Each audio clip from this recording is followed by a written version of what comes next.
Hello friends, welcome to science magnet. दोस्तों, कैसे हैं आप लोग? सभी सभी बढ़िया है। 2 दिन छुट्टी मनाई है, रिवीजन करा है?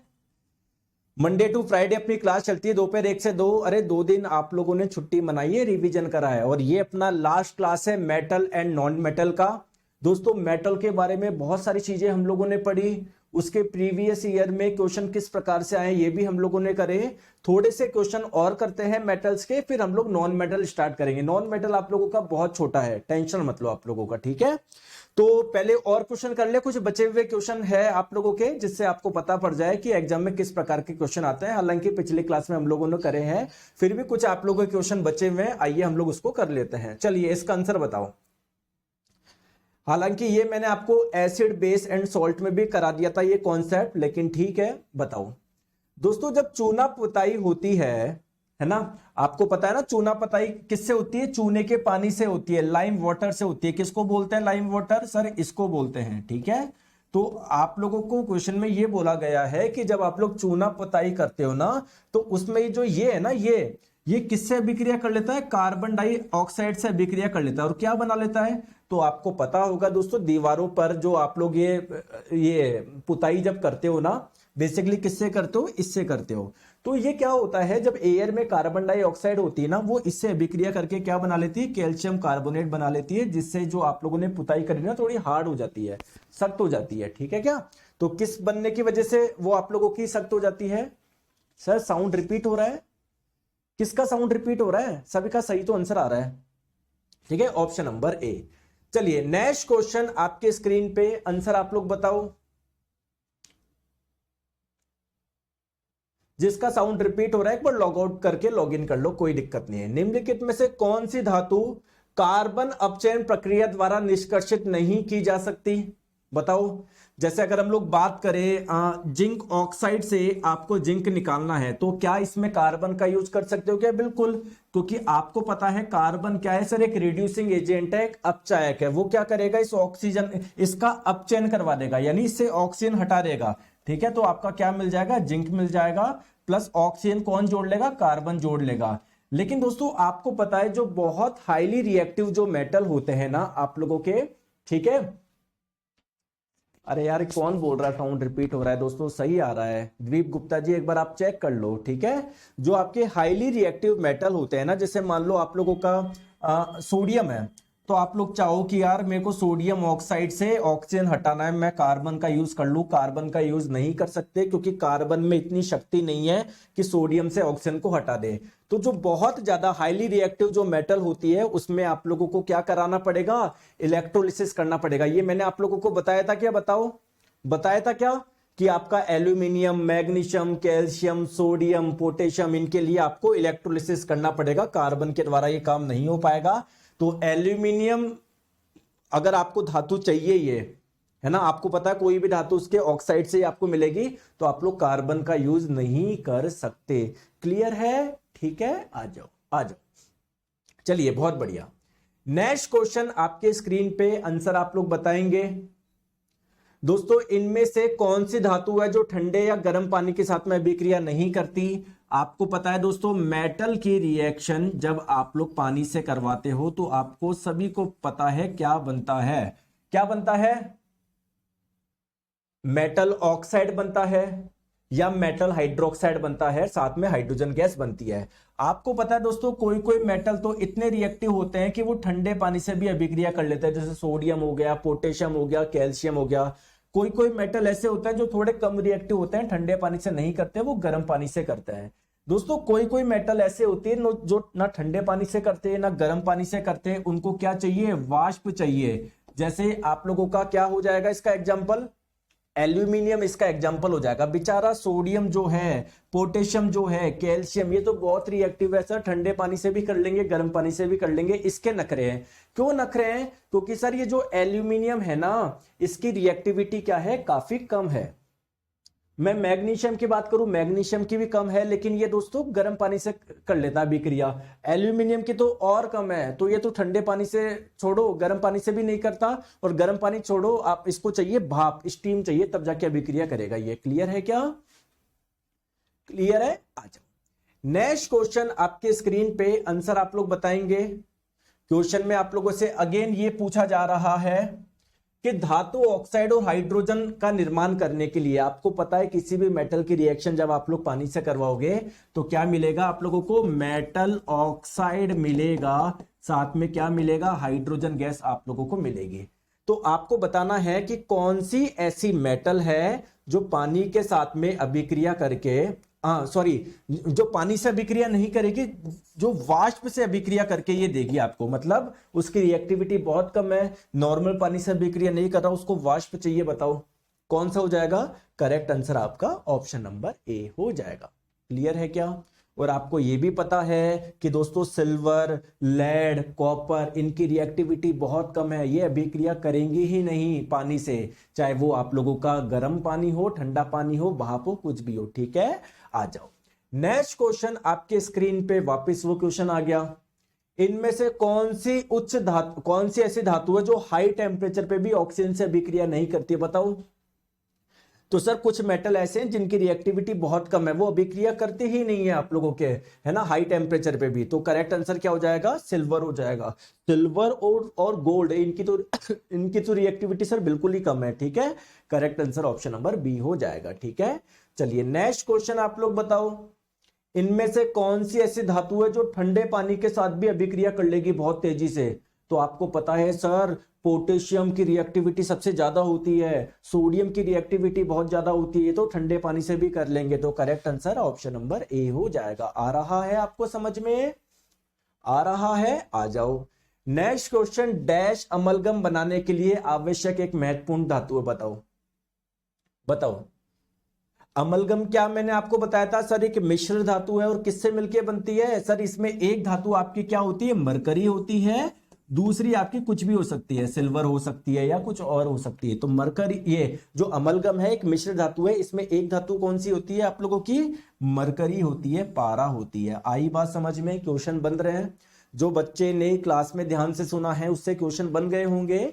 चलिए इसका आंसर आप लोग बताए।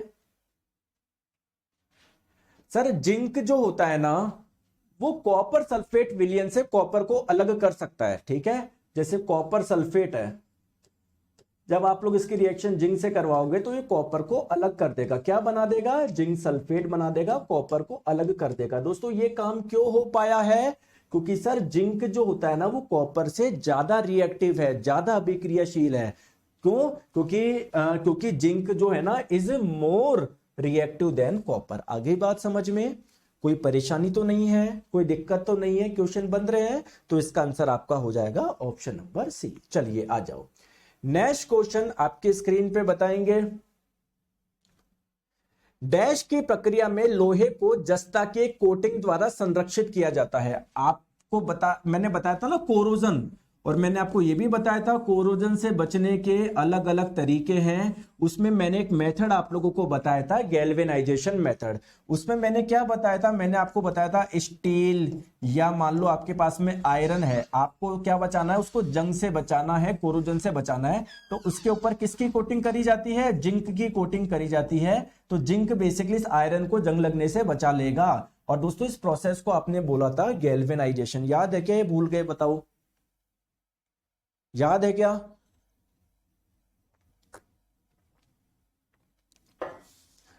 याद है दोस्तों? आ रही है समझ में? समझ में आ रही है? बहुत बढ़िया, आ जाओ। अब आप लोगों का मेटल पूरा हो गया। दोस्तों मेटल का एक कॉन्सेप्ट हम लोग और सीख लेते हैं, पूरा मेटल आपका कवर हो जाएगा। बताओ डैश पृथ्वी पर सबसे अधिक पाया जाने वाला धातु है।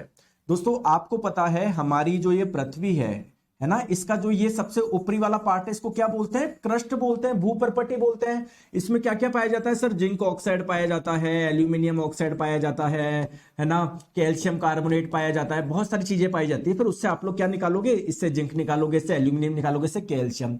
तो कौन सी धातु, मतलब आप धातु भी छोड़ो, आपको पता है दोस्तों, देखो इस जिंक ऑक्साइड में मैं बात करूं, उसमें क्या क्या पाया जा रहा है? जिंक पाया जा रहा है, ऑक्सीजन पाया जा रहा है। जिंक मेटल है, ऑक्सीजन नॉन मेटल है। तो अगर मैं आपको बात करूं कौन सा तत्व सबसे ज्यादा मात्रा में पाया जाता है इस पृथ्वी की भूपर्पटी में, पृथ्वी के क्रस्ट में, तो आपका आंसर क्या होगा? सर ऑक्सीजन सबसे ज्यादा पाया जाता है। क्यों? जिंक ऑक्साइड में भी ऑक्सीजन है, कैल्शियम कार्बोनेट में भी ऑक्सीजन है, कैल्शियम सल्फेट में भी ऑक्सीजन है, तो ऑक्सीजन सबसे ज्यादा मात्रा में पाया जाता है। दूसरे नंबर पे पाया जाता है सिलिकॉन, तीसरे नंबर पे पाया जाता है एल्यूमिनियम, और चौथे नंबर पे आप लोगों का पाया जाता है आयरन। तो अगर मैं आप लोगों से बोलूं सबसे अधिक मात्रा में पाया जाने वाला धातु कौन सा है, गलती से ऑक्सीजन मत बता देना, क्योंकि ऑक्सीजन एक अधातु है। दूसरे नंबर पे सिलिकॉन पाया जाता है, ये भी क्या है, धातु नहीं है, ये एक उपधातु है। तो फिर कौन सा पाया जाएगा, एल्यूमिनियम। तो सबसे अधिक मात्रा में पाया जाने वाला कौन सा आपका धातु है, एल्यूमिनियम है। आगे बात समझ में आ जाओ। नेक्स्ट क्वेश्चन आपके स्क्रीन पे बताओ, भूपर्पटी में पाया जाने वाला दूसरा सर्वाधिक प्रचुर तत्व कौन सा है? जो क्रस्ट होता है ना, अर्थ क्रस्ट, इसमें सबसे अधिक मात्रा में पाए जाने वाला तत्व कौन सा है? पहले नंबर पे है आपका ऑक्सीजन, दूसरे नंबर पे अभी मैंने आपको बताया सिलिकॉन, तीसरे नंबर पे मैंने आप लोगों को बताया एल्यूमिनियम, और चौथे नंबर पे मैंने आपको बताया आयरन। तो करेक्ट आंसर क्या हो जाएगा आपका? दूसरे नंबर पे पूछा गया था, ठीक है, सिलिकॉन आपका आंसर हो जाएगा। आगे बात समझ में। कौन लोग ऐसे मानते हैं कि हाँ सर आप जो पढ़ा रहे हो उसके बाद में क्वेश्चन आराम से सॉल्व हो रहे हैं अगर मैं उसको घर पे जाके रिवाइज कर रहा हूं तो? ठीक है, तो ये अपना पूरा आप लोगों का कवर हो गया। अब दोस्तों हम लोगों को पढ़ना है नॉन मेटल के बारे में। Sir metals and non metal अपने चैप्टर का मान है ना, तो थोड़ा सा नॉन मेटल के बारे में तो पढ़ोगे, अधातु के बारे में तो पढ़ोगे। आइए, तो अधातु के बारे में हम लोग पढ़ेंगे। अधातु होता क्या है, स्टार्टिंग में मैंने आपको सब कुछ बता दिया है, सब कुछ बता दिया है, मेटल, नॉन मेटल, मेटलॉइड। जैसे मैंने बताया ना, अधातु जो होते हैं आप लोगों के, वो चमकीले नहीं होते, वो डल होते हैं। मैंने बताया या नहीं बताया? मैंने आपको बताया था इनकी कंडक्टिविटी अच्छी नहीं होती, सारी चीजें बताइए ना। तो आइए हम लोग बात करते हैं, आगे आ जाओ। और एक क्वेश्चन तो भूल ही गया ये दोस्तों, हथेली पर रखने पर इनमें से कौन पिघल जाएगा? मैंने आपको बताया था दोस्तों, गैलियम और सीजियम। सर ये दोनों मेटल ऐसे हैं, इनका मेल्टिंग पॉइंट बहुत कम है, बहुत कम टेम्परेचर पे मेल्ट हो जाते हैं, है ना। तो हमारा टेम्परेचर कितना है, केवल 37 डिग्री सेल्सियस है, उसी पे मेल्ट हो जाएगा आपका। ठीक है, आ जाओ। चलिए अब नॉन मेटल स्टार्ट करें, अधातु बिल्कुल स्टार्ट करो। देखिए दोस्तों, नॉन मेटल हम लोग स्टार्ट करने जा रहे हैं। जैसे आपको पता है ऑक्सीजन एक नॉन मेटल है, कार्बन एक नॉन मेटल है, सल्फर एक नॉन मेटल है। ठीक है, आ जाओ। चलिए सर नॉन मेटल के कुछ एग्जांपल्स बता दो ना। अरे कार्बन, सल्फर, फास्फोरस, बहुत सारे एग्जांपल है। ठीक है सर। दोस्तों एक चीज आप लोग ध्यान रखो, सबसे पहले जैसे हाइड्रोजन भी एक नॉन मेटल है, हीलियम भी नॉन मेटल है, नीलियम भी, नियोन भी एक नॉन मेटल है। जितने भी नॉन मेटल्स होते हैं ना आप लोगों के, वो किस अवस्था में मिलते हैं सर? वो या तो आपको सॉलिड स्टेट में मिलेंगे, ठोस अवस्था में मिलेंगे, या आपको गैसेज स्टेट में मिलेंगे। जैसे ठोस अवस्था में कौन कौन मिलता है? कार्बन हो गया, आपका सल्फर हो गया, आयोडीन हो गया, फास्फोरस हो गया। ठीक है, गैसीय अवस्था में कौन कौन मिलता है? हाइड्रोजन हो गया, ऑक्सीजन हो गया, क्लोरीन। दोस्तों एक नॉन मेटल ऐसा है जो कि तरल अवस्था में पाया जाता है, रूम टेम्परेचर पे, मतलब सामान्य तापमान पर। दोस्तों अगर इसको गर्म करोगे ना, ये भी लिक्विड स्टेट में आ जाएगा। लेकिन हम नॉर्मल टेम्परेचर की बात कर रहे हैं, रूम टेम्परेचर की बात कर रहे हैं। उस पे आपका कौन सा ऐसा नॉन मेटल है जो कि तरल अवस्था में पाया जाता है, लिक्विड स्टेट में पाया जाता है? आपका आंसर क्या हो जाएगा आप लोगों का? ब्रोमीन हो जाएगा, ब्रोमीन। ठीक है, चलिए आ जाओ, आगे चलते हैं। देखो दोस्तों, अगर मैं आपको बोलूं कि क्या नॉन मेटल में मेटल के कैरेक्टर्स मिलेंगे क्या? मेटेलिक कैरेक्टर, मेटेलिक कैरेक्टर किसको बोलते हैं? Malleability, ductility. दोस्तों इनमें मेटेलिक कैरेक्टर नहीं पाए जाते हैं, ये बात आप लोग ध्यान रखिएगा। मैंने आपको एक चीज पहले भी बताई थी, जो मेटल्स होते हैं वो इलेक्ट्रॉन डोनर होते हैं, और जो नॉन मेटल्स होते हैं वो इलेक्ट्रॉन को रिसीव करते हैं। बताई थी क्या मैंने ये बात? अरे दोस्तों मैंने बताया था ना कि जो मेटल्स होते हैं ना, मेटल सर, उनके बाह्यतम कोश में 1, 2 या 3 इलेक्ट्रॉन होते हैं, जबकि जो नॉन मेटल होते हैं ना, अधातु होते हैं, उनके बाह्यतम कोश में 4, 5, 6, 7 या 8 इलेक्ट्रॉन होते हैं। जैसे एक एग्जांपल की बात करते हैं, क्लोरीन, जिसका परमाणु क्रमांक है 17। ठीक है, समझ में आ गया? परमाणु क्रमांक 17 का मतलब है इसके परमाणु में कुल इलेक्ट्रॉन की संख्या 17 है। पहली कक्षा में कितने इलेक्ट्रॉन आते हैं? 2 आते हैं। दूसरे में 8 आ सकते हैं, बचे हुए 7 अगली कक्षा में चले जाएंगे। दोस्तों इसके बाह्यतम कोश में कितने? 7 इलेक्ट्रॉन है। अब मुझे बताओ ये क्या चाहता है सर? हर कोई चाहता है उसके बाह्यतम कोश में 8 इलेक्ट्रॉन हो, ये भी चाहता है। उसके लिए क्या करेगा? ये 1 इलेक्ट्रॉन को लेना चाहेगा। तो अगर इसके पास में 1 इलेक्ट्रॉन आ जाएगा तो ये स्टेबल हो जाएगा ना? बोलो हाँ या ना। हो जाएगा, हो जाएगा ना? अरे यार बोलते नहीं हो यार, हो जाएगा। तो एक्चुअली में नॉन मेटल जो होते हैं वो क्या करते हैं सर? इलेक्ट्रॉन ग्रहण करते हैं, और जब भी कोई इलेक्ट्रॉन ग्रहण करेगा उस पर नेगेटिव चार्ज आएगा। तो क्लोरीन को 1 इलेक्ट्रॉन चाहिए, तो जब 1 इलेक्ट्रॉन ग्रहण कर लेगा तो इस पर एक नेगेटिव चार्ज आ जाएगा। तो आप लोग बोल सकते हो सर जो नॉन मेटल्स होते हैं ना वो इलेक्ट्रॉन क्या करते हैं? ग्रहण करते हैं, ग्रहण करके ऋणात्मक आयन बनाते हैं, ये ऋणायन बनाते हैं। क्लियर है? आ जाओ, चलो आ जाओ।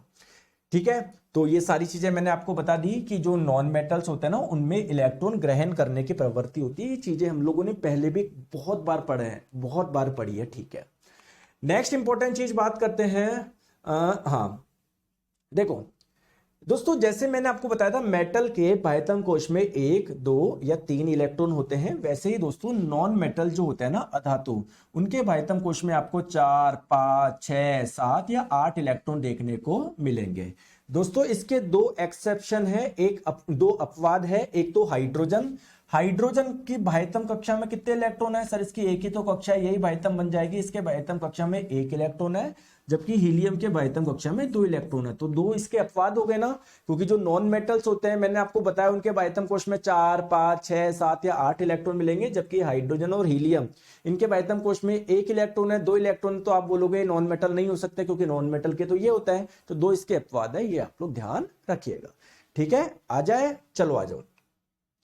नेक्स्ट बात करते हैं दोस्तों मेटल्स के बारे में। मैंने आपको बताया था मेटल्स इलेक्ट्रॉन डोनेट करते हैं, तो क्या ये इलेक्ट्रॉन को अट्रैक्ट करेंगे क्या? अरे सर उनको तो डोनेट करना है, दान करना है, उनको लेना नहीं है। तो इसलिए मेटल की इलेक्ट्रोनेगेटिविटी, विद्युत ऋणात्मकता क्या थी? कम थी। जबकि नॉन मेटल को इलेक्ट्रॉन चाहिए, तो इनकी विद्युत ऋणात्मकता कम होगी या ज्यादा होगी? तो इनकी विद्युत ऋणात्मकता क्या होगी दोस्तों? ज्यादा होगी। ठीक है, तो आप लोग बोलोगे कि जो नॉन मेटल्स की इलेक्ट्रोनेगेटिविटी हाई होती है, मेटल्स की क्या होती है? कम होती है। ठीक है, आ जाओ, चलो आ जाओ। चलो अब बात करते हैं कि सर ये तो नॉर्मल मैंने चीज बता दी है। अब बात करते हैं कि सर उनकी नॉन मेटल किससे अभिक्रिया करने पर क्या क्या देता है। सबसे पहले बात करते हैं सर अगर नॉन मेटल की ऑक्सीजन से अभिक्रिया कराएंगे तो सर क्या मिलेगा। दोस्तों आपकी इजाजत हो तो थोड़ी सी चाय पी लूं, क्या मेरा गला हो रहा है बहुत ज्यादा खराब। आ जाओ। मैंने आपको बताया था मेटल ऑक्सीजन से अभिक्रिया करने पर क्या दे रहा था? क्या देता है? मेटल ऑक्साइड देता है। वैसे ही जब किसी नॉन मेटल की अभिक्रिया करवाओगे ऑक्सीजन से तो जो चीज बनेगी उसको क्या बोलोगे? नॉन मेटल ऑक्साइड बोलोगे या अधातु का ऑक्साइड बोलोगे। सर जी इसके बाद बायोलॉजी करवाना, क्योंकि बहुत ज्यादा याद करना है उसमें, टेंशन मत लो, सब करा देंगे। ठीक है, आ जाओ। और दोस्तों मैंने आपको यह भी बताया था कि मेटल के ऑक्साइड जो होते हैं वो बेसिक नेचर के होते हैं, क्षारीय प्रकृति के होते हैं, जबकि नॉन मेटल के ऑक्साइड जो होते हैं वो अम्लीय प्रकृति के होते हैं। ये बात मैंने आपको बताया था क्या? तो आप लोगों को ध्यान रखना है, जो अधातु जब ऑक्सीजन से अभिक्रिया करेगी जो बनेगी उसको अधातु ऑक्साइड बोल दो। और जितने भी नॉन मेटल के ऑक्साइड्स होते हैं, जितने भी आप लोगों के अधातु के ऑक्साइड्स होते हैं वो अम्लीय प्रकृति के होते हैं। लेकिन दोस्तों कुछ अधातु के ऑक्साइड ऐसे भी होते हैं जो न्यूट्रल होते हैं, उदासीन होते हैं। सब मैं बात करूंगा। जैसे क्या आपने सुना है क्या? पानी, पानी का फॉर्मूला सुना है क्या? बिल्कुल सुना है। तो बेसिकली ये क्या है? एक हाइड्रोजन का ऑक्साइड है ना। अरे क्या इसमें नॉन मेटल कोई नॉन मेटल है क्या? हाइड्रोजन। भाई ऑक्सीजन के साथ में कौन सी नॉन मेटल जुड़ी हुई है? हाइड्रोजन। तो ये नॉन मेटल का ऑक्साइड है ना। अब आपको पता है नॉन मेटल का ऑक्साइड अम्लीय प्रकृति का होता है, बट एक्चुअली में क्या ये अम्लीय है क्या? नहीं, ये उदासीन प्रकृति का है। जैसे मैं आप लोगों से पूछूं कि ये किस प्रकृति का है, तो आप लोग बोलोगे यहां पर ऑक्सीजन के साथ में कौन सा नॉन मेटल जुड़ा हुआ है? कार्बन जुड़ा हुआ है। तो ये बेसिकली एक नॉन मेटल का ऑक्साइड है। तो जितने भी नॉन मेटल के ऑक्साइड्स होते हैं वो अम्लीय प्रकृति के होते हैं। तो क्या ये अम्लीय प्रकृति का होगा क्या? बिल्कुल होगा। ठीक है। सिमिलरली दोस्तों सल्फर डाइऑक्साइड, ये भी सल्फर भी नॉन मेटल है। तो नॉन मेटल के ऑक्साइड अम्लीय प्रकृति के होते हैं, ये भी अम्लीय प्रकृति का है कि बिल्कुल अम्लीय प्रकृति का है। तो बस दो नॉन मेटल ऐसे हैं जिनके ऑक्साइड अम्लीय नहीं होके उदासीन है। एक तो मैंने आपको बता दिया H2O, और एक मैंने आपको बता दिया कौन सा? बताओ, मैंने पहले बताया था, देखते हैं किसी को याद है या नहीं है। मैं नहीं बताऊंगा सर, मैंने बैच थोड़ी लेट ज्वाइन कर ली, रिकॉर्डेड वीडियो कंप्लीट कर रहा हूं, जल्दी लाइव तक पहुंच जाऊंगा। ओके बताओ, बताओ और बताओ, एक कौन सा ऑक्साइड है नॉन मेटल का जो अम्लीय नहीं होके उदासीन होता है? भूल गए ना, बस यही तो बात है, कार्बन मोनोऑक्साइड। आ जाओ, चलिए आ जाओ, ठीक है, आ जाओ। जैसे एक एग्जांपल बताते हैं, मैंने आपको बताया नॉन मेटल ऑक्सीजन के साथ में अभिक्रिया करके नॉन मेटेलिक ऑक्साइड बनाएगा। जैसे सल्फर की रिएक्शन ऑक्सीजन से करवाओगे, क्या बनेगा? सल्फर डाइऑक्साइड बनेगा। अब ये क्या है आप लोगों का? नॉन मेटल का ऑक्साइड है ना। क्या ये अम्लीय प्रकृति का है क्या? बिल्कुल, जो जितने भी नॉन मेटल के ऑक्साइड्स होते हैं अम्लीय प्रकृति के होते हैं। दो इसके अपवाद मैंने बता दिया, बस ये, ठीक है। जैसे हाँ, अब सर मुझे एक चीज बताओ, हमको कैसे पता पड़ा कि ये एक अम्ल है, ये एक अम्लीय प्रकृति का है, ये मुझे कैसे पता पड़ा? दोस्तों एक कॉमन सेंस मुझे बताओ, सल्फर डाइऑक्साइड ये अम्लीय है, ये क्षारीय है, मुझे नहीं पता, ये एसिडिक है, ये बेसिक, मुझे नहीं पता। मुझे एक चीज बताइए, मैंने इसको डाला पानी में, पानी का आप सभी को पता है ये ना अम्लीय है ना क्षारीय, ये उदासीन है। दोस्तों मान लो अगर पानी में मैंने ये चीज मिलाई और मुझे क्या मिला? कोई पदार्थ मिला। अगर मान लो ये अम्लीय पदार्थ मिला, एक एसिडिक नेचर का मिला, इसका तात्पर्य क्या है? इससे क्या चीज प्रूफ होती है कि सर देखो ये तो उदासीन था, इसका मतलब सर ये ही अम्ल था। बात सही है क्या? क्योंकि फिर अम्लीय बनेगा कैसे, एसिडिक बनेगा कैसे? इसकी वजह से तो बन नहीं सकता, क्योंकि ये तो आपका न्यूट्रल है, उदासीन है। जरूर ये अम्लीय प्रकृति का होगा, तभी तो पानी में जब आपने डाला जो चीज बना वो आपका अम्लीय प्रकृति का बना। समझ में आ गया क्या? तो होता क्या है, जब सल्फर डाइऑक्साइड की रिएक्शन जब पानी से करवाते हैं ना, तो सल्फ्यूरिक H2SO3 बनता है, सल्फ्यूरस एसिड। इसको क्या बोलते हैं? सल्फ्यूरस। सल्फ्यूरिक होता है H2SO4, सल्फ्यूरस होता है H2SO3। तो अगर ये आपका एक एसिड बन रहा है, इसका मतलब पानी के साथ में जो हमने मिलाया था वो एसिडिक नेचर का था, अम्लीय प्रकृति का था। क्लियर है क्या? चलिए आ जाओ सर, और एग्जांपल बताइए। मैंने बताया CO2 जो बनेगा वो भी आपका क्या होगा? एसिडिक होगा, है ना। ये H2O आप लोगों को ध्यान रखना है नॉन मेटल का ऑक्साइड, लेकिन ये क्या है? न्यूट्रल है, यानी उदासीन है। आ जाओ, ठीक है। अब सर आप मुझे बताओ, जैसे मेटल ऑक्सीजन के साथ में रिएक्शन करने पर क्या दे रहे थे सर? हमने सभी ने देखा। आप मुझे बताओ सर, नॉन मेटल की जब मैं पानी के साथ में अभिक्रिया करवाऊंगा तो क्या मिलेगा? दोस्तों एक्चुअली में जो नॉन मेटल होती है ना, ये पानी के साथ में अभिक्रिया करती ही नहीं है। अधातुएं जो होती है ना, वो जनरली पानी के साथ में अभिक्रिया नहीं करती है। हाँ, लेकिन जो अधातु के ऑक्साइड है ना, अधातु के ऑक्साइड का मतलब क्या है? CO2 हो गया, SO2 हो गया, है ना। तो लेकिन जो अधातु के ऑक्साइड होते हैं ना, नॉन मेटल के ऑक्साइड, वो जरूर पानी के साथ में अभिक्रिया करते हैं। और पानी के साथ में अभिक्रिया करके क्या बनाते हैं? ये अम्ल बनाते हैं। कैसे बनाएंगे अम्ल? अरे यार मुझे एक चीज बताओ, आप क्या करवा रहे हो? वाटर की रिएक्शन करवा रहे हो नॉन मेटल के ऑक्साइड से। आपको पता है वाटर आपका उदासीन प्रकृति का है, नॉन मेटल का जो ऑक्साइड होता है वो अम्लीय प्रकृति का होता है। तो उदासीन में जब अम्ल डालोगे तो अम्ल ही तो बनेगा आप लोगों को, ठीक है। देखो एक लड़का बोल रहा है, चंद्रेश व्यास जी, सर कल जूनियर अकाउंटेंट का पेपर था, उसमें क्वेश्चन नहीं आए। आप चंद्रेश जी मुझे एक बार क्वेश्चन पेपर भेजना पहली बात तो। और आपको मैं बता दूं, अभी तो हमने केमिस्ट्री स्टार्ट करी है, अभी तो फिजिक्स बची हुई है, बायोलॉजी बची है, इन्वायरमेंट बचा हुआ है। एक बोल रहा सर मेरा कल एग्जाम हो, क्वेश्चन नहीं बने, तो स्टार्ट ही कहां करा? अभी तो 6 चैप्टर सारे हुए, अभी तो पूरी बायोलॉजी बची हुई है, पूरी फिजिक्स बची हुई है। अरे बात समझ में आ गई क्या? आ गई? आ गई। चलो सर, आपने मुझे यह बताया कि नॉन मेटल पानी के साथ में अभिक्रिया नहीं करते, लेकिन नॉन मेटल के ऑक्साइड पानी के साथ में अभिक्रिया करते हैं और क्या बनाते हैं? अम्ल बनाते हैं। तो बताओ, ये रहा पानी, CO2 क्या है? ये एक नॉन मेटल का ऑक्साइड है ना?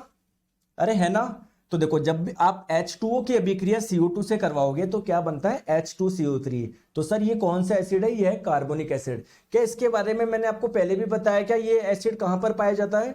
जो आप लोग सोडा वाटर पीते हो ना, कोल्ड ड्रिंक वगैरह पीते हो, उसमें ये होता है आप लोगों का, ठीक है। आ जाओ नेक्स्ट, हम लोग बात करते हैं कि सर आपने मुझे बताया कि नॉन मेटल जो होते हैं वो पानी के साथ में अभिक्रिया नहीं करते, लेकिन ध्यान से देखोगे तो मैंने बताया था अधातुएं आमतौर पर, जनरली जो नॉन मेटल होती है ना, वो पानी के साथ में अभिक्रिया नहीं करती है। लेकिन क्या सर कुछ नॉन मेटल है क्या, कुछ अधातु है क्या जो पानी के साथ में अभिक्रिया कर लेगी? बिल्कुल दोस्तों, उसमें से एक फेमस एग्जांपल है आप लोगों का फॉस्फोरस। ठीक है, सॉरी मैं आपको उल्टा बोल दिया, सॉरी। हम बात कर रहे हैं फॉस्फोरस की, ठीक है। अब देखो, मैंने आपको क्या बताया कि जो नॉन मेटल्स होते हैं वो पानी के साथ में अभिक्रिया नहीं करते, तो क्या फॉस्फोरस एक नॉन मेटल है क्या? बिल्कुल। दोस्तों होता क्या है, जब आप लोग इसको खुले में रखोगे ना, तो खुले में जो आपकी एयर है, एयर में जो ऑक्सीजन है ना, ये उससे क्या कर लेता है, अभिक्रिया कर लेता है। जैसे सोडियम ऑक्सीजन के साथ में बहुत जल्दी रिएक्ट कर लेता है, पोटेशियम बहुत जल्दी रिएक्ट कर लेता है, वैसे ही दोस्तों फॉस्फोरस भी क्या होता है, और एयर में जो ऑक्सीजन है ना, उससे बहुत जल्दी रिएक्ट करके क्या होता है, जलना स्टार्ट कर देता है। तो इसका क्या करें? क्या इसको हम लोग पानी में रख सकते हैं क्या? दोस्तों हम लोग सोडियम को नहीं रख पा रहे थे पानी में, पोटेशियम को नहीं रख पा रहे थे, क्यों? क्योंकि मेटल पानी के साथ में अभिक्रिया करती है। सही बात है क्या ये? इसलिए उसको पानी में नहीं रख पा रहे थे, क्योंकि वो पानी से अभिक्रिया करके कुछ और बना देता। तो यहां पर आपको पता है नॉन मेटल पानी से अभिक्रिया नहीं करती, तो ये क्या इसको पानी में रख सकते हो क्या? बिल्कुल सर, इसको पानी में रख सकते हैं, इसलिए हम लोग इसको जल में डुबोकर रखते हैं। पॉइंट क्लियर है क्या? पॉइंट क्लियर है क्या? ठीक है, आ जाओ। चलो नेक्स्ट बात करते हैं। मैंने आपको बताया था मेटल एसिड के साथ में अभिक्रिया करने पर क्या देते हैं, जल्दी से बताओ कमेंट करके। आप यार भूल जाते हो यार। मैंने आपको बताया था सर, जब भी किसी मेटल की रिएक्शन किसी एसिड से करवाओगे तो आपको एक तो सॉल्ट मिल रहा था, लवण मिल रहा था, साथ में आपको हाइड्रोजन गैस मिल रही थी। क्वेश्चन ये है, नॉन मेटल जब किसी अम्ल के साथ में अभिक्रिया करेगा तो क्या आप लोगों को मिलेगा? दोस्तों एक्चुअली में कोई भी non metal, none of the non metals, कोई भी अधातु अम्ल के साथ में अभिक्रिया करता ही नहीं है। तो देखो कितना आसान हो गया हमारे लिए चैप्टर। मेटल में तो करना पड़ रहा था, इसकी सल्फ्यूरिक एसिड के साथ में अभिक्रिया करके दिखाई, कभी किसकी दिखाई कभी किसकी दिखाई, पागल हो गए थे हम। यहां पर देखो कितना आसान चैप्टर है। ठीक है, आ जाओ। सर मुझे ये बताओ, मेटल एसिड के साथ में कैसे रिएक्शन करता है ये आपने बताया, मेटल बेस के साथ में रिएक्शन कैसे करता है ये बताया, तो सर नॉन मेटल का भी बताओ। तो नॉन मेटल एसिड के साथ में रिएक्शन नहीं करता, नॉन मेटल बेस के साथ में रिएक्शन करने पर क्या मिलेगा? देखो मेरी बात को ध्यान समझो। एक्चुअली में दोस्तों जो नॉन मेटल होते हैं और जो बेस होते हैं क्षार, इनके बीच की रिएक्शन काफी कॉम्प्लेक्स होती है, काफी जटिल होती है। कॉम्प्लेक्स का मतलब क्या है, यहां पर दो तरीके से आप लोग मतलब समझिए। एक्चुअली में जो प्रोडक्ट बनेगा ना, वो काफी ज्यादा प्रोडक्ट बनते हैं, काफी ज्यादा उत्पाद बनते हैं, तो इसलिए आप लोग इसको क्या बोल रहे हैं, कॉम्प्लेक्स बोल रहे हैं। तो सर बनता क्या है ये आप लोग मुझे बता दो, आइए मैं आपको बताता हूं। जैसे आपको पता है क्लोरीन क्या है, एक नॉन मेटल है, इसकी रिएक्शन करवाई सोडियम हाइड्रोक्साइड से, जो कि क्या है, एक बेस है, एक क्षार है। तो यहां पर क्या हुआ, देखो तीन प्रोडक्ट मिले आपको, sodium chloride, NaOCl plus H2O। तो बस आप लोग ये ध्यान रखेंगे कि जब भी आप लोग एसिड की, सॉरी नॉन मेटल की रिएक्शन बेस से करवाते हो, जिसमें स्पेशली हमने क्लोरीन का लिया है, तो इसमें आप लोगों को क्या मिलेंगे, तीन प्रोडक्ट मिल रहे हैं। एक तो आप लोगों को सोडियम क्लोराइड मिल रहा है, एक दोस्तों NaOCl मिल रहा है जिसको आप लोग बोलते हैं सोडियम हाइपोक्लोराइड, और एक साथ में मिलता है वाटर। ठीक है, तो आप लोगों से दोस्तों क्वेश्चन इससे आते ही नहीं है, मैं आपको फिर बता दूं, मेटल से आएंगे आपके क्वेश्चन, नॉन मेटल से क्या मतलब है ना।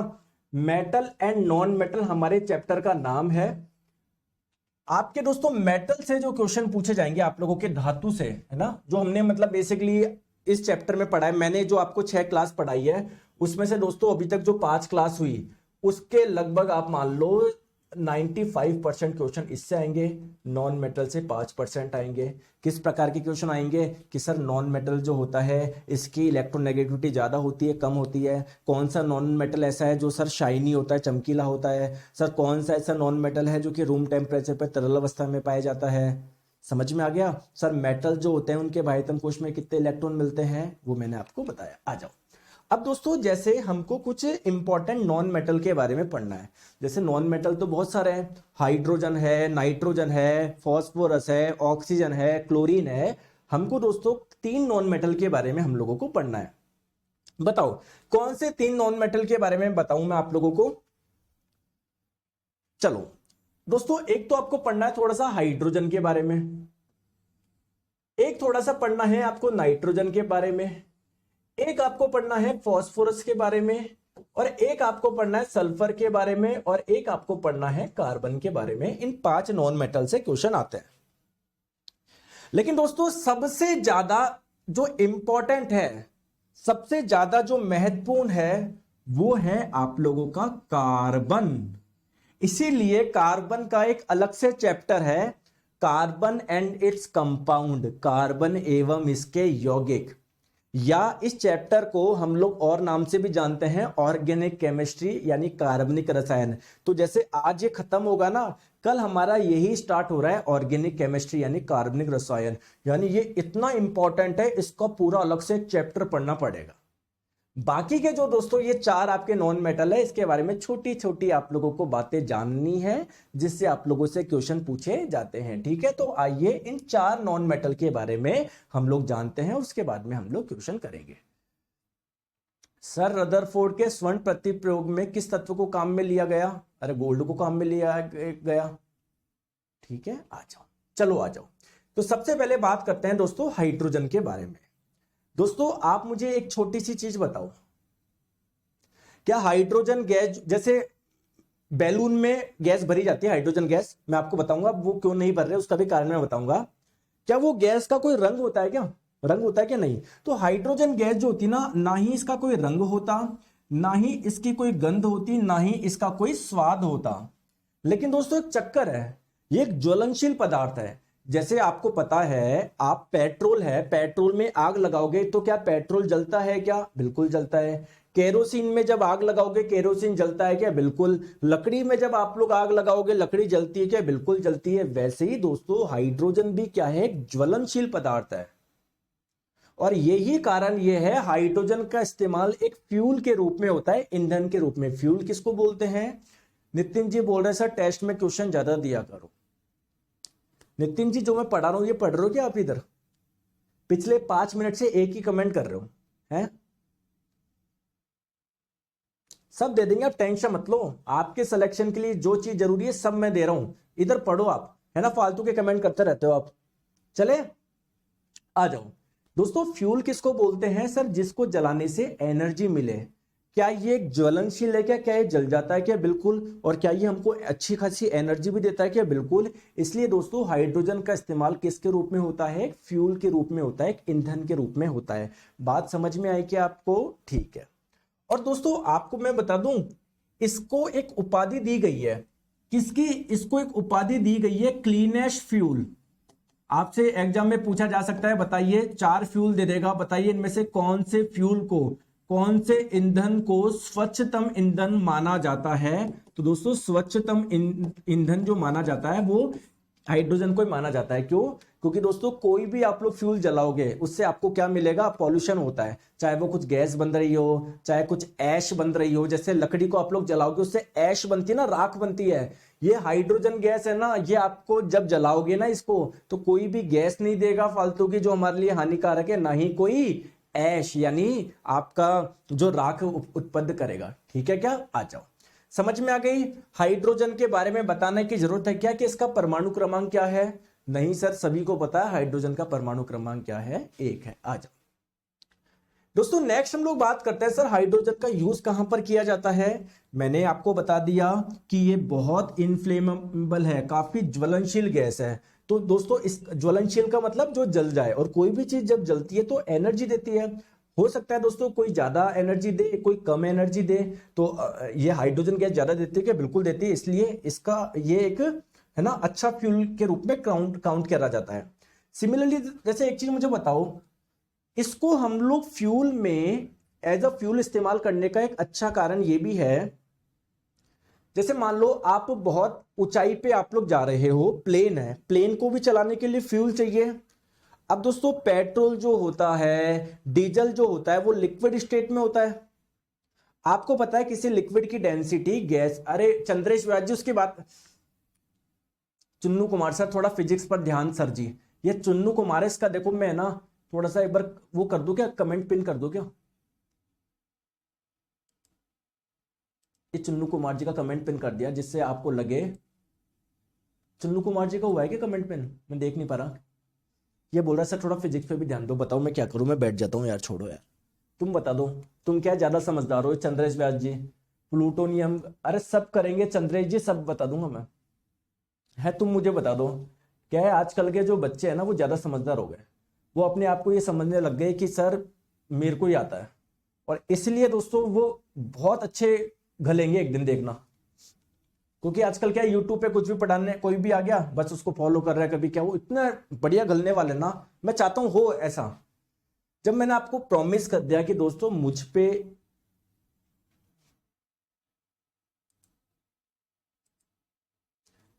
जब दोस्तों मैंने आप लोगों को प्रॉमिस कर दिया कि यार आप बिल्कुल निश्चिंत रहो, बस आप पढ़ाई करो, तो आप ध्यान अपना पढ़ाई पे नहीं क्यों नहीं दे रहे हो? आप फालतू चीजों में क्यों दे रहे हो आप लोग, है ना? तो होगी, जब केमिस्ट्री होगी तो फिजिक्स भी होगी, बायोलॉजी भी होगी, तब क्यों आप परेशान रहते हो? आ जाओ दोस्तों। हाइड्रोजन आपको पता है गैस के रूप में पाया जाता है। गैस हल्की होती है क्या?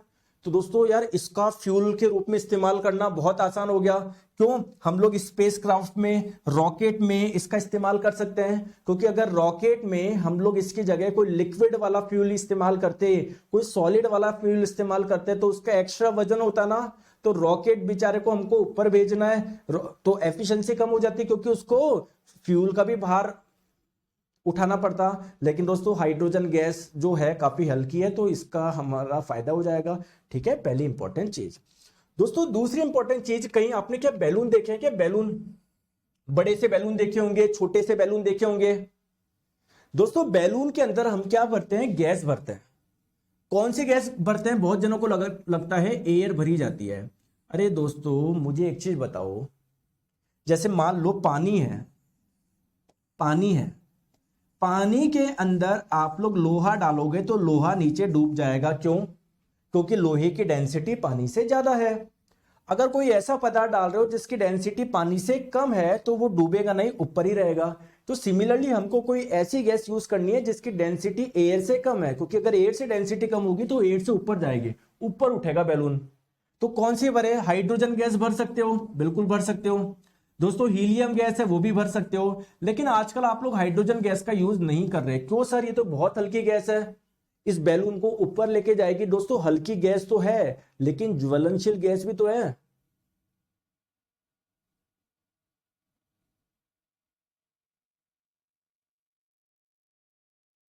चुन्नू कुमार जी, सर कोई बात नहीं, एक्चुअली आप केमिस्ट्री पढ़ाए तो हमको लगा है गलत तो नहीं हो रहा। गलत क्या हो रहा है तुमको? है नहीं, गलत क्या हो गया चुन्नू कुमार? सर मुझे लगा आप केमिस्ट्री पढ़ा रहे हो तो अपन कुछ गलती तो नहीं कर रहे पहले ये पढ़ के, इसलिए मैंने बोला फिजिक्स पढ़ा लो पहले।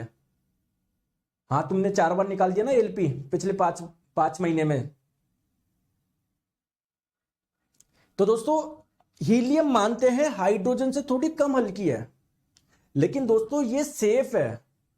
पता पड़ा दोस्तों, आपने हाइड्रोजन भर दिया, मान लो थोड़ी सी भी क्या हुई, आपने हाइड्रोजन, मान लो आपने घर पे बच्चे को लाके बैलून दे दिया, लो बेटा, वो खुश हो रहा है, जैसे छोड़ रहा है ऊपर छत पे जाके अटक रहा है, फिर नीचे लेकर आ रहा है ना। लेकिन मान लो दोस्तों गलती से वो बैलून फट जाए, तो इस कमरे में क्या आ जाएगा? हाइड्रोजन गैस आ जाएगा। किसी ने माचिस की बत्ती लगा दी तो दोस्तों दिक्कत हो जाएगी ना। समझ में आ गई बात को? आ जाओ, चलो आ जाओ।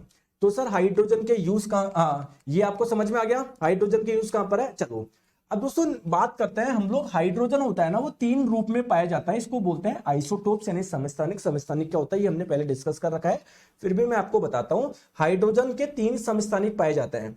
समस्थानिक किसको बोलते हैं? जिसके एटॉमिक नंबर सेम होते हैं लेकिन मास नंबर आपके अलग अलग होते हैं। जैसे एक प्रोटियम, एक ड्यूट्रियम, एक ट्रीटियम। मैक्सिमम जो आप लोगों को मिलेगा इनमें से कौन सा मिलता है? ये 99.99% आपको यही मिलता है। क्लियर है क्या? चले आगे आ जाओ। नेक्स्ट हम लोग बात करते हैं कि सर इसके और यूज क्या क्या है, हाइड्रोजन के और यूज क्या है। दोस्तों क्या आप लोगों को पता है क्या अमोनिया की इंपॉर्टेंस है या नहीं है? पहले मुझे ये बताओ। सर अमोनिया एक बहुत अच्छा फर्टिलाइजर है, बहुत अच्छा उर्वरक है। फर्टिलाइजर आप लोग किसको बोलते हो? जैसे मान लो पौधा जिस मिट्टी में उग रहा है ना, उस मिट्टी में सर कुछ पदार्थ डाले जाते हैं जिससे उस मिट्टी में उगने वाले पौधे जो है ना बहुत अच्छे से उगे। उन पदार्थों को बोलते हैं फर्टिलाइजर यानी उर्वरक। तो अमोनिया एक बहुत अच्छा फर्टिलाइजर है, एक बहुत अच्छा उर्वरक है।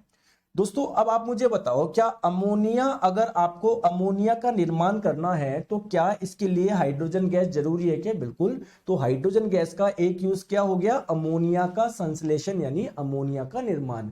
सर कैसे होता है थोड़ा सा बताइए, इस मेथड का कुछ नाम है क्या? बिल्कुल दोस्तों, इस मेथड का नाम है हैबर मेथड।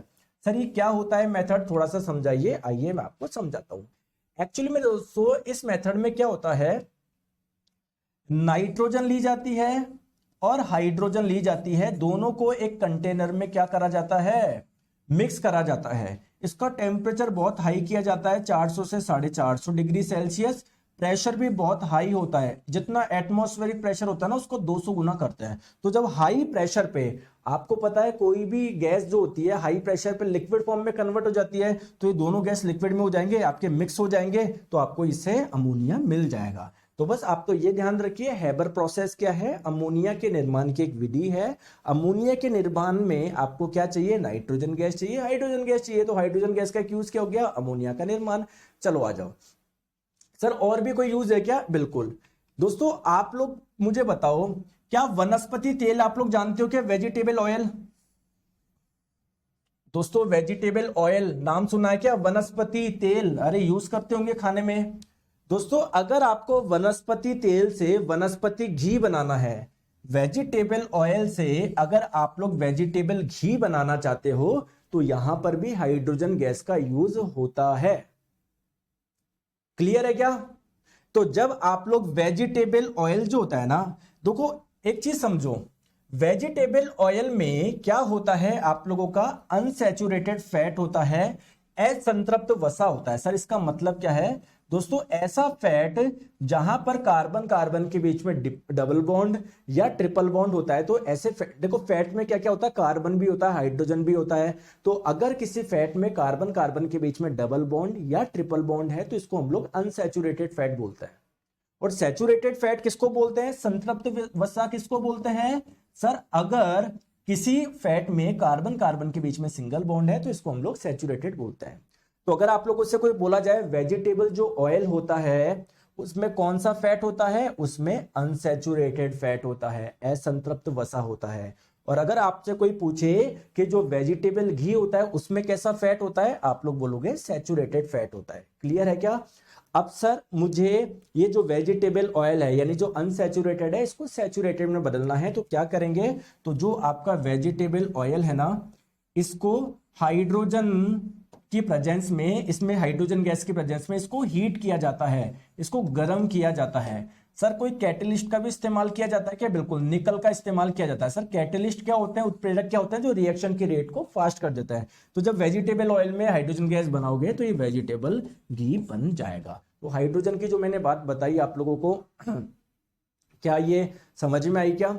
दोस्तों क्या आपको पता है अनसैचुरेटेड फैट और सैचुरेटेड फैट में से कौन आप लोगों का ज्यादा नुकसान करता है? पता है क्या आप लोगों को? नुकसान कौन करता है, सैचुरेटेड फैट या अनसैचुरेटेड फैट? या कौन हेल्दी है? दोस्तों ये आपका हेल्दी है, ये अनहेल्दी है। वो अनहेल्दी है आप लोगों का वेजिटेबल घी, डालडा, ये अनहेल्दी है। ठीक है, हालांकि हम लोग बायोलॉजी में पढ़ेंगे कार्बोहाइड्रेट, प्रोटीन, फैट सब। आ जाओ नेक्स्ट नॉन मेटल की बात करते हैं, सल्फर। दोस्तों इसका एटॉमिक नंबर कितना है, परमाणु क्रमांक कितना है? दोस्तों 16 है, ध्यान रखेंगे क्या है? 16 है, बहुत बढ़िया। दोस्तों सल्फर जो होता है एक्चुअली में कैसे पाया जाता है? सर वो ठोस अवस्था में, तरल अवस्था में, गैसीय अवस्था में? सर ठोस अवस्था में पाया जाता है। सल्फर का चिन्ह आप लोगों को यह भी पता है, एस है। अगर मैं आपको बोलूं पीरियोडिक टेबल में इसकी लोकेशन क्या है सल्फर की, तो आप लोग आराम से बता देंगे। सर 16वां ग्रुप में क्या आता है? ओ स्टाइल से टी पो, याद है क्या? तो 16वां ग्रुप हो गया। और दूसरा आप लोगों का आवर्त हो गया। दोस्तों आवर्त दूसरा होगा, तीसरा नहीं होगा यार, आवर्त दूसरा होगा, गलती से मैंने इधर 3 लिख दिया, 2 होगा। समझ में आ गई बात को? चले आगे आ जाओ। दोस्तों इसकी परमाणु संख्या यानी परमाणु क्रमांक क्या है? 16 है। वो हम लोग पहले पढ़ चुके हैं। जो चीज हमने नहीं पढ़ी है वो आप लोगों को समझना है। देखो दोस्तों ये जो है हमारी पृथ्वी है, अर्थ क्रस्ट में बहुत सारे तत्व पाए जाते हैं, ऑक्सीजन भी पाई जाती है सबसे ज्यादा, सिलिकॉन, आयरन। सल्फर कितना पाया जाता है? बहुत कम, 0.05 से केवल 0.1% सल्फर पाई जाती है। ठीक है दोस्तों, मैं आपको ये बता दूं, सल्फर है ना आप लोगों के है ना हर चीज में पाया जाता है यार, हर चीज में। जैसे मतलब जितनी भी आप लोगों की लिविंग होते हैं ना, सब में सल्फर मिलता है। क्या हम लिविंग है? क्या हमारे में मिलता है क्या? यस। चींटी में सल्फर मिलेगा क्या? बिल्कुल। प्लांट में सल्फर मिलेगा क्या? बिल्कुल। सब में आप लोगों को सल्फर मिलता ही मिलता है, अलग अलग रूप में, ध्यान रखो। अगर आप लोगों से पूछा जाए एग में, अरे सब में मिलेगा दोस्तों, जितने भी लिविंग होते हैं ना सब में सल्फर मिलता है, ध्यान रखोगे, सब में सल्फर मिलता है। ठीक है दोस्तों, क्या आप लोगों को पता है ओनियन यानी प्याज, प्याज जब आप लोग काटते हो आंखों में आंसू आ जाते हैं, आते हैं क्या? आते हैं क्या दोस्तों? लहसुन आप लोग खाते हो, गार्लिक, उसमें एक अलग ही स्मेल आती है, आपको पता होता है कि यार ये लहसुन की स्मेल है। तो अगर आप लोगों से पूछा जाए ओनियन में, प्याज को काटते समय जो आंख में आंसू आते हैं, क्यों आते हैं दोस्तों? इसमें एक कंपाउंड होता है सल्फर का, नाम याद नहीं रखने, बहुत सारे होते हैं, आपको नाम याद नहीं रखना, बस आपको बोलना है सल्फर का एक पदार्थ होने की वजह से, सल्फर का एक कंपाउंड होने की वजह से, सल्फर का एक होने की वजह से ओनियन काटने पे क्या आते हैं? आंसू आते हैं। सिमिलरली गार्लिक के पीछे स्मेल का कारण क्या है? ऑप्शन में दे दिया जाएगा कार्बन कंपाउंड, सल्फर कंपाउंड। तो सल्फर का एक कंपाउंड होने की वजह से गार्लिक में क्या आती है? एक अलग ही स्मेल आती है। ठीक है, चले आगे, चले आगे। अच्छा सल्फर है, ओ रियली सॉरी दोस्तों, सल्फर है, 3 ही आएगा, मेरे को ऑक्सीजन लगा है ना, मैंने ऑक्सीजन का बता दिया। तो ये पहला आवर्त, ये दूसरा आवर्त, ये सल्फर में 3 ही आएगा, बिल्कुल, बहुत बढ़िया। किसने बोला? धीराज जी ने बोला, बिल्कुल सही बोला, सल्फर में 3 ही आएगा, तीसरा आवर्त में होगा। ठीक है, आ जाओ। चलिए दोस्तों, सल्फर का और यूज कहां पर है दोस्तों? क्या आप लोगों को पता है रबर से क्या बनाई जाती है? रबर से चप्पल बनती है, रबर से टायर बनती है। एक्चुअली में दोस्तों जो नेचुरल रबर होता है ना वो काफी सॉफ्ट होता है। तो मान लीजिए आपने चप्पल बना दी, उससे थोड़ा सा भी आपने ऐसे मोड़ा, चप्पल आप लोगों की टूट जाएगी। तो आप लोग चाहते हो ना रबड़ को हार्ड बनाना। दोस्तों रबड़ को हार्ड बनाने के लिए किसका इस्तेमाल होता है? सल्फर का। रबड़ को गर्म किया जाता है सल्फर की प्रेजेंस में, इस प्रोसेस को बोलते हैं वल्केनाइजेशन। और दोस्तों इस प्रोसेस से जो रबड़ मिला उसको बोलते हैं वल्केनाइज रबड़। तो आप लोगों से पूछा जाता है कि दोस्तों रबड़ को थोड़ा हार्ड बनाने के लिए, कठोर, इसकी कठोरता बढ़ाने के लिए, इसकी इलास्टिसिटी बढ़ाने के लिए जो प्रोसेस होता है उसका नाम क्या है? वल्केनाइजेशन। और वल्केनाइजेशन प्रोसेस में किस अधातु का इस्तेमाल होता है? आप लोग बोलोगे सल्फर। ठीक है, चले आगे, आ जाओ। चलो सर, सल्फर का और कुछ भी यूज होता है क्या? बिल्कुल दोस्तों, मान लेते हैं आपकी त्वचा पे कुछ लग गई, तो जो दवाई वगैरह लगाते हो ना, मलहम, उसमें भी सल्फर होता है। दोस्तों आपको पता है जो कृषि होती है उसमें काफी फंगीसाइड का इस्तेमाल होता है। फंगीसाइड क्या होता है? जो फंगस को खत्म करते हैं, जो पेड़ पौधों को नहीं खा जाए, है ना। तो उस फंगीसाइड में भी आपका सल्फर का इस्तेमाल होता है, कीटनाशक में होता है, जो ब्यूटी पार्लर में अलग अलग जेल वगैरह आती है वो आप लोगों के उसमें क्या होता है? सल्फर का इस्तेमाल होता है। तो ये मैंने आपको बात बताई सल्फर की। चलिए नेक्स्ट हम लोग बात करते हैं नाइट्रोजन, फिर हम लोग क्वेश्चन करेंगे, चैप्टर पूरा हो जाएगा हमारा। नाइट्रोजन दोस्तों, नाइट्रोजन आपको पता है हमारे एयर में बहुत सारी गैस होती है, उसमें सबसे अधिक मात्रा में कौन सी होती है? नाइट्रोजन होती है, लगभग 78%। उसके बाद में सेकंड नंबर पे आती है कौन सी गैस? ऑक्सीजन, 21%। दोस्तों जो अभी इससे पहले बात कर रहे थे ना, ऑक्सीजन सबसे ज्यादा पाया जाता है, वो क्रस्ट की बात कर रहे थे, क्रस्ट की। एयर में सबसे ज्यादा क्या पाया जाता है? नाइट्रोजन पाया जाता है। क्लियर है क्या? आ जाओ, आ जाओ। अब सर नाइट्रोजन का यूज कहां पर है दोस्तों? कोविड के समय आपने सुना होगा स्टील बनाने में नाइट्रोजन गैस का इस्तेमाल होता है। सुना था क्या आपने? सुना था क्या? सुना था क्या? कोविड के समय सुना होगा आपने, क्योंकि दोस्तों एक्चुअल में इन स्टील के जो पावर प्लांट थे ना, उनमें क्या होता था, मतलब एयर ली जाती थी, एयर में जो नाइट्रोजन थी ना उसको यूज करते थे, ऑक्सीजन को फेंकते थे स्टील बनाने में। लेकिन कोविड के समय उन्होंने बोला कि यार एक काम करो यार, तुम्हारे पास सारा सेटअप ही है ना, तो एयर लो, उसमें से नाइट्रोजन को फेंको, ऑक्सीजन को रखो, ऑक्सीजन चाहिए अपन को। है ना। तो ध्यान रखिए स्टील बनाने में नाइट्रोजन का इस्तेमाल होता है। दोस्तों जितने भी फर्टिलाइजर होते हैं मैंने आपको बताया उसमें नाइट्रोजन बहुत इंपॉर्टेंट है। जैसे अमोनिया एक बहुत अच्छा फर्टिलाइजर है तो ये नाइट्रोजन से तो बनेगा। दोस्तों नाइट्रोजन जो होता है ना इसका इस्तेमाल होता है जहर बनाने में, विष बनाने में। क्लियर है क्या? तो ये है। दूसरी बात क्या होती है, आप लोगों को पता है टायर के अंदर गैस भरी जाती है। सर एयर भरे कौन सी भरे? दोस्तों गैस जो होती है ना नाइट्रोजन सबसे अच्छी गैस है। कारण क्या है? क्योंकि देखो जब ये आपकी रोड है, इस रोड पे क्या है? टायर है। तो दोस्तों जब सड़क और टायर, क्या इनके बीच में फ्रिक्शन होगा क्या? घर्षण होगा क्या? बिल्कुल होगा। तो एक्चुअली में क्या होता है, हम लोग नाइट्रोजन गैस भरते हैं क्योंकि नाइट्रोजन गैस जो होती है ना वो आप लोगों की इनफ्लेमेबल होती है, अज्वलनशील होती है। तो मान लो अगर थोड़ी सी यहाँ पर हीट फ्रिक्शन की वजह से डेवलप भी हुई ना तो नाइट्रोजन जलेगी नहीं, इसलिए हम लोग नाइट्रोजन गैस का इस्तेमाल करते हैं।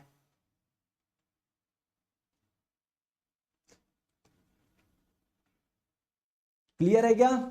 चले आगे आ जाओ। दोस्तों नाइट्रोजन के कुछ इंपॉर्टेंट कंपाउंड बता दूं। एक हो जाएगा आप लोगों का अमोनिया, ये एक इंपॉर्टेंट कंपाउंड है। क्या नाइट्रोजन का है क्या? बिल्कुल नाइट्रोजन हाइड्रोजन का कंपाउंड है। सर इस अमोनिया के बारे में बता दो। अमोनिया कैसी गैस होती है? सर एक रंगहीन गैस होती है लेकिन इसकी स्मेल होती है पिंगेंट, मतलब बहुत तीखी गंध होती है, चुभती है आप लोगों को। ठीक है, ठीक है। अमोनिया के बारे में आप बताओ, अमोनिया बनता कैसे? मैंने बता दिया, नाइट्रोजन और हाइड्रोजन के द्वारा आप लोग ये बनाते हो। ठीक है दोस्तों, इस अमोनिया का स्ट्रक्चर अगर आप लोग कोई से पूछे तो इसका स्ट्रक्चर ऐसे होता है। इस आकृति को क्या बोलते हो आप लोग? आप लोग इस आकृति को क्या बोलते हो? टेट्राहेड्रल बोलते हैं। तो इसमें इसकी आकृति ये टेट्राहेड्रल, ये ठीक है। आ जाओ दोस्तों, कुछ मैं आपको और चीजें बता दूं। NO ये होता है आपका नाइट्रिक ऑक्साइड। NO2 आपको बताइए नाइट्रोजन डाइऑक्साइड, और ये N2O ये होता है नाइट्रस ऑक्साइड। इन तीनों के आप लोगों से कई बार फॉर्मूले पूछ लेता है कि नाइट्रस ऑक्साइड का फॉर्मूला बताओ, नाइट्रिक ऑक्साइड का बताओ। सर अब एक्चुअली में इनमें क्या है, देखो ध्यान समझो। ये जितने भी नाइट्रोजन के ऑक्साइड है ना, चाहे नाइट्रिक ऑक्साइड हो, चाहे नाइट्रोजन डाइऑक्साइड हो, चाहे नाइट्रस ऑक्साइड हो, ये क्या करते हैं? वाष्पशील होते हैं। वाष्पशील का मतलब क्या है? तुरंत वाष्प में कन्वर्ट हो जाता है। तो मान लीजिए अगर कहीं पर नाइट्रोजन का ऑक्साइड बन रहा हो ना तो तुरंत वाष्प में कन्वर्ट होके ऊपर उड़ जाता है। तो कुल मिला के ये आप लोगों का प्रदूषण उत्पन्न करते हैं। ठीक है, आ जाओ। अब दोस्तों इस नाइट्रस ऑक्साइड के बारे में आप लोग ध्यान रखोगे, आप लोगों से कई बार एग्जाम में पूछा जाता है कि इनमें से कौन सी गैस लाफिंग गैस है? लाफिंग गैस है। दोस्तों एक्चुअली में जब आप लोग ये वाली गैस सूंघोगे ना, नाइट्रस ऑक्साइड गैस सूंघोगे ना, तो एक्चुअली में इसका रंग तो कुछ नहीं होता, लेकिन जब इसको सूंघोगे ना आप लोग थोड़ा सा अच्छा फील होता है आप लोगों को, एक प्लेजर वाली फीलिंग होती है। जैसे कोई चीज नहीं होती सूंघने पर अच्छी लग रही है आप लोगों को, तो इससे बहुत अच्छी मिलती, अच्छा लगता है इसे, इसलिए हम लोग इसको लाफिंग गैस के नाम से जानते हैं, नाइट्रस ऑक्साइड को। याद रह जाएगा दोस्तों, अभी क्वेश्चन करेंगे, टेंशन मत लो। आ जाओ नेक्स्ट बात करते हैं दोस्तों, फॉस्फोरस। फॉस्फोरस क्या इसकी लोकेशन बताना जरूरी है क्या? सर हमको तो आता है, नेपाल, पाकिस्तान, याद है? तो ये पहला आवर्त, दूसरा आवर्त, तीसरा आवर्त, तो तीसरा आवर्त और 15वां वर्ग। ठीक है, पीरियड 3 और ग्रुप 15 में आप लोगों को मिलेगा। परमाणु संख्या इसकी पता ही है आप लोगों को, 15। ठीक है, अब दोस्तों अगर बात करें सर नॉर्मली आपका किस अवस्था में पाया जाता है? ठोस अवस्था में पाया जाता है। क्लियर है क्या? और ये काफी क्या होता है आप लोगों का? सॉफ्ट भी होता है, मुलायम भी होता है। ठीक है दोस्तों, जैसे हाइड्रोजन के 3 आइसोटोप पाए जाते हैं वैसे फॉस्फोरस के भी पाए जाते हैं, 15p31, 15p32 और 15p33। ठीक है, याद रख लोगे क्या? याद रख लोगे क्या? सर रंगो ब्रो पगलो वाली क्वेश्चन क्यों करते हो? सर राणा ब्रो, अच्छा राणा ब्रो को बोल रहे हैं ये कि पगलो वाली क्वेश्चन क्यों करते हो? आप इधर ध्यान दो, बाकी के जितने भी है। ठीक है, चलो दोस्तों, फॉस्फोरस में आपको बता दूं कि इसमें एक प्रॉपर्टी पाई जाती है। किसका? किसका? स्फुरदीप्ति का। स्फुरदीप्ति किसको बोलते हैं दोस्तों? आपको पता है कोई चीज अंधेरे में भी चमकती है, चमकती है क्या? जैसे आप कभी हाईवे पे रात को गए हो, वो रेड कलर के रेडियम की स्ट्रिप लगाते हैं जो चमकती है, तो फॉस्फोरस में भी क्या होती है? ये वाली प्रॉपर्टी पाई जाती है, रात को चमकने की, अंधेरे में चमकने की प्रॉपर्टी पाई जाती है। जैसे सल्फर आपको हर लिविंग में मिलता है, वैसे ही दोस्तों फॉस्फोरस भी आप लोगों को हर लिविंग में मिलेगा। चाहे मछली हो, चाहे छोटा सा चूहा हो, चाहे केचुआ हो, सब में आप लोगों को फॉस्फोरस देखने को मिलेगा ही मिलेगा। ठीक है, क्लियर है? आ जाओ नेक्स्ट हम लोग बात करते हैं एक छोटी सी बात। दोस्तों एक्चुअली में जो फॉस्फोरस आपको मिलता है ना, रूम टेम्परेचर पे वो व्हाइट फास्फोरस होता है, सफेद रंग का होता है। लेकिन जब इसका टेम्परेचर बहुत ज्यादा कर दोगे ना तो इसका रंग लाल हो जाएगा, इसको रेड फास्फोरस बोल देता है। अगर हम लोग इतने हाई टेम्परेचर पे इसको बहुत समय तक 1 से 2 सप्ताह तक रखे ना तो इसका जो कलर हो जाता है ना वॉयलेट हो जाता है, तो उसको वॉयलेट फास्फोरस बोलते हैं। ठीक है, सब बताएंगे धीरज जी। सड़े मछली जैसे गंध किसमें आती है? अब जैसे कुछ बच्चा बोल रहा है एसिड रेन, दोस्तों वो हम लोग इन्वायरमेंट में कवर करेंगे, आप सब कवर होगा, टेंशन मत लो आप।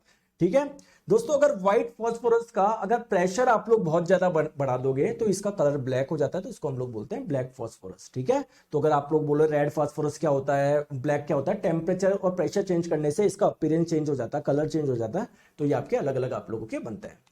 जैसे सबसे पहले हम लोग बात करते हैं व्हाइट फास्फोरस की। दोस्तों देखो, ये जो फास्फोरस मैंने आपको बताया ना कि अगर आप खुले में रखोगे ना जलना स्टार्ट हो जाएगा, इसलिए आप लोग इसको किस में रखते हो? पानी में संग्रहित रखते हो। ठीक है क्या? तो जलने से बचाने के लिए आप लोग इसको किस में रखोगे? जल में रखोगे, क्योंकि नॉन मेटल पानी के साथ में अभिक्रिया नहीं करता है, ये मैंने आपको बताया था ना। ठीक है दोस्तों, श्वेत फास्फोरस को जब आप लोग धूप में रखोगे तो हाई टेम्परेचर की वजह से ये आपका येलो कलर में, इसका कलर येलो हो जाता है, इसलिए हम लोग इसको येलो फास्फोरस भी बोलते हैं। क्लियर है? चले आगे। ठीक है, दो इंपॉर्टेंट कंपाउंड आपको बता दूं इसके फास्फोरस के, एक तो फॉस्फीन जिसका फॉर्मूला होता है PH3, एक होता है आपका फॉस्जीन जिसका फॉर्मूला होता है आप लोगों का COCl2। सर ये तो फास्फोरस का है ही नहीं। देखो ये फॉस्फीन के साथ में मैंने फॉस्जीन इसलिए लिखा है क्योंकि दोनों मिलते जुलते हैं। देखो फॉस्फीन PH3 और फॉस्जीन COCl2। क्लियर है क्या? तो आपको कई बार एग्जाम में 4 गैस दी जाएगी, बोला जाएगा बताइए इनमें से कौन सी एक पॉइजनस गैस है। दोस्तों फॉस्जीन, इसकी अगर बात करें ना COCl2, ये बहुत ही टॉक्सिक गैस है, हाईली टॉक्सिक गैस है ये। क्लियर है? चलिए आगे आ जाओ। नेक्स्ट हम लोग बात करते हैं कि सर ये जो आपका व्हाइट मतलब फास्फोरस बोल दो, नॉर्मली जो मिलता है व्हाइट फास्फोरस होता है, सर इसका यूज कहां पर होता है? दोस्तों कई आपने देखा है कि ऐसे स्मोक वगैरह में, जैसे प्री वेडिंग शूट होता है आपने ऐसे देखा होगा, या होली दिवाली में देखा होगा, इससे ऐसे स्मोक निकलता है। तो दोस्तों इसको बोलते हैं स्मोक बॉम्ब, क्योंकि इससे स्मोक निकलता है। तो स्मोक बॉम्ब बनाने में, फायर क्रैकर यानी आपके आतिशबाजी पटाखे बनाने में फास्फोरस का इस्तेमाल होता है। सर माचिस की तीली भी फास्फोरस की होती है ना? बिल्कुल हरिओम जी, माचिस की तीली में भी फास्फोरस होता है। ठीक है, जैसे ये आप लोगों का आ गया, जो माचिस की तीली होती है ना उसके ऊपर जो फास्फोरस, ये क्या होता है? फास्फोरस ही होता है। कौन सा फास्फोरस होता है? रेड फास्फोरस होता है। और सर रेड फास्फोरस का इस्तेमाल और कहां पर होता है? कीटनाशक बनाने में, उर्वरक बनाने में। एक दवाई होती है मेथाम्फेटामाइन नाम की, तो उसमें भी आप लोग का रेड फास्फोरस का इस्तेमाल किया जाता है। ठीक है, वॉयलेट फास्फोरस कौन सा था? सर वो व्हाइट फास्फोरस को जब टेम्परेचर बहुत ज्यादा बढ़ा देंगे ना तो पहले तो रेड में कन्वर्ट होगा, फिर आपका किस में होगा? वॉयलेट में होगा। क्लियर है क्या?